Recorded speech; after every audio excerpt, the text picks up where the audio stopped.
everybody, Tyheam Kumiria here, and on this episode of Tyheam Talks, I'll be discussing Ben 10.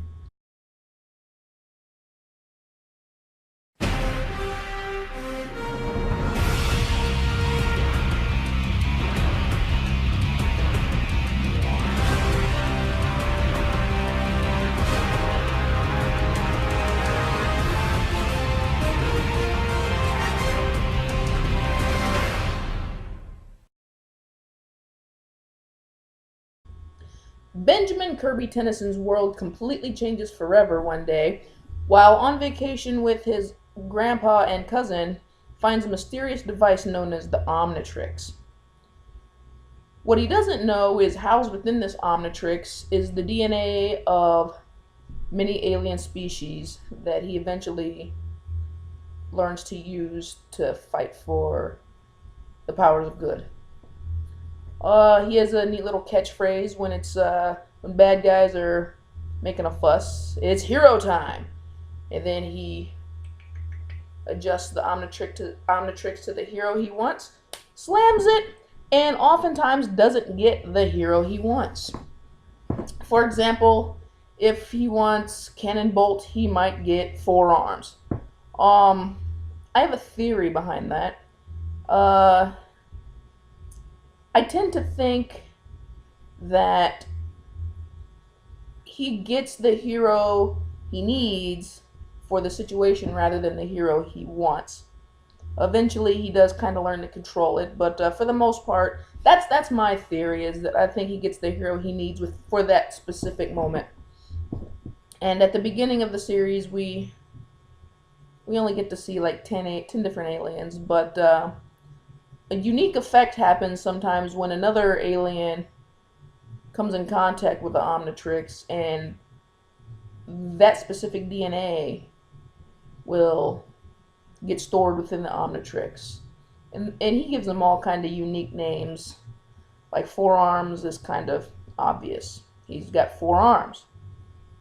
Humongosaur is another one. He's just like a huge dinosaur. Some of them are not really original, but the Omnitrix goes through many different changes throughout the series until eventually he gets the Ultimatrix, which kind of unlocks an ultimate form of several characters who doesn't really change. The names don't really change, but their physical appearances change, and sometimes gets new abilities. Like, for example, Cannon Bolt. When he unlocks Ultimate Cannon Bolt, his coloring changes, and he kind of is able to. He can still roll into a ball, but he can like project spikes out of it to become like a spiked ball. Ultimate Humongosaur is kind of cool.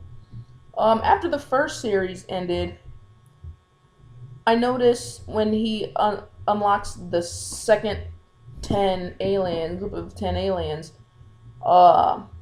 it seems to me that not so much retiring the original set of aliens, but getting like new versions of them. For example, to me anyways, it seems like the replacement for forearms is Spider Monkey, which is one of my favorite characters. His species is actually called Arachnid Chimp, Spider Monkey. And I say that Spider Monkey is the replacement because he also has 4 arms. But at the same time as forearms is Ben's muscle, the kind of replacement for forearms is Humongosaur. Diamond Head gets kind of replaced with Chromostone. But I think my all-time favorite alien of all Ben's aliens is definitely Wrath. Wrath's species is called an Apoplexian, and he kind of looks like a giant tiger. I saw somebody had posted that he's kind of like a mix between Hulk Hogan and Tony the Tiger, and he tends to use, when he's talking with somebody, for example, his partner Kevin Levin, he'll say something like, "Let me tell you something, Kevin Ethan Levin," or Kevin E. Levin, because his middle initial is E, is Ethan. he tends to do that before ranting on about what he's going to do. In the beginning of the series, actually, when we meet Kevin Levin, he's actually Ben's enemy. But later in the series, he becomes an ally. Still kind of criminally, sort of. But he definitely becomes an ally and one of the best friends of Ben. And he starts dating Ben's cousin, Gwen. Sorry about that. But Kevin's awesome. Tech guy in alien tech, and he's huge help. It turns out he's in part alien, known as an Osmosian, meaning that if he touches any substance, wood, metal, stone, he can absorb that, creating like a skin. Like if he touches wood, he'll turn into wood basically, and can like use attributes and stuff like that, being a huge help to everybody involved. But when we first meet Wrath, it's because of a malfunction with the I think it's the Omnitrix, and he's actually stuck in Wrath mode until in fact the episode is called The Khan of Wrath, which is kind of a play on the Star Trek movie The Wrath of Khan. And Wrath is very aggressive, quick-tempered, doesn't really think, not Ben's smartest. In fact, Ben has a few brainy type aliens, the first one being gray matter, which is a little teeny tiny diminutive alien, and who is replaced, like I said, the replacement for gray matter, I think his name is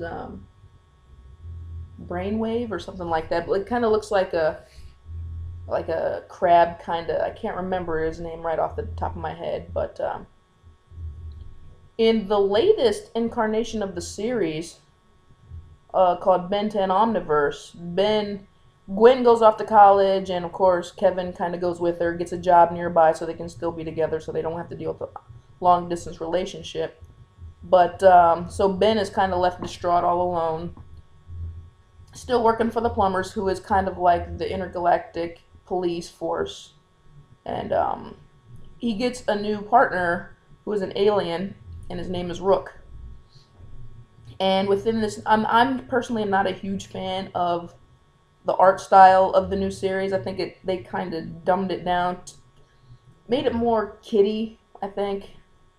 But we get some cool aliens out of this series, including Crash Hopper. Crash Hopper's a cool guy.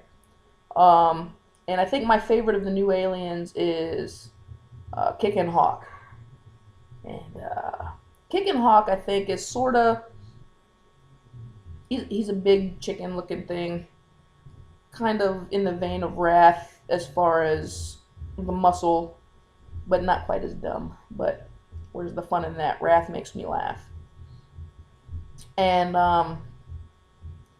the season's kind of at an end at the moment for Omniverse, but Ben has faced many villains, including, I think his most arch enemy is Vilgax, and defeated him many times, just making Vilgax look foolish.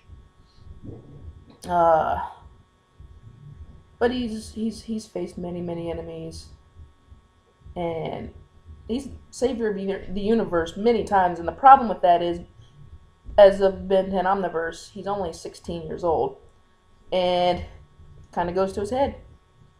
He's a kid. I mean, he's been a hero since he was 10 years old. That's when he first found the Omnitrix. That's one of the reasons that the show is called Ben 10. He's 10 years old. Initially, with the first Omnitrix, there's 10 aliens, and his name is Ben Tennyson. It's kind of punny, and that's why when we meet Kevin Levin, Kevin has access, doesn't have an Omnitrix, but because he's an Osmosian, he's gained access to the powers, but of 11. I mean, his name is Kevin E. Levin. But I think that's kind of all I want to touch on. I just want to get out there that if you like the show, or if you haven't watched the show, check it out. Look on YouTube for clips of Wrath. He alone makes the show worth watching. The show can be found on Netflix. Not every episode yet, but all 3 shows Ben 10, Ben 10 Alien Force, and Ben 10 Ultimate Alien. But there's up to 20 episodes of each so far. And there's been 2 live action movies, which has kind of been neat, but I prefer the animated series. And the 4th series is Ben 10 Omniverse. Check them out on YouTube, but definitely look up Wrath. It's spelled R-A-T-H. He's hilarious. He alone makes the show worth watching. So check it out, and I think that's gonna be it for this episode. And if there's a subject you want me to talk about in a future episode, comment in the comment section below. You don't have to be clean, but I do ask you to be respectful. And I will see you next time on the next episode of Tyheam Talks. So tune in and stay frosty, everybody. Bye-bye.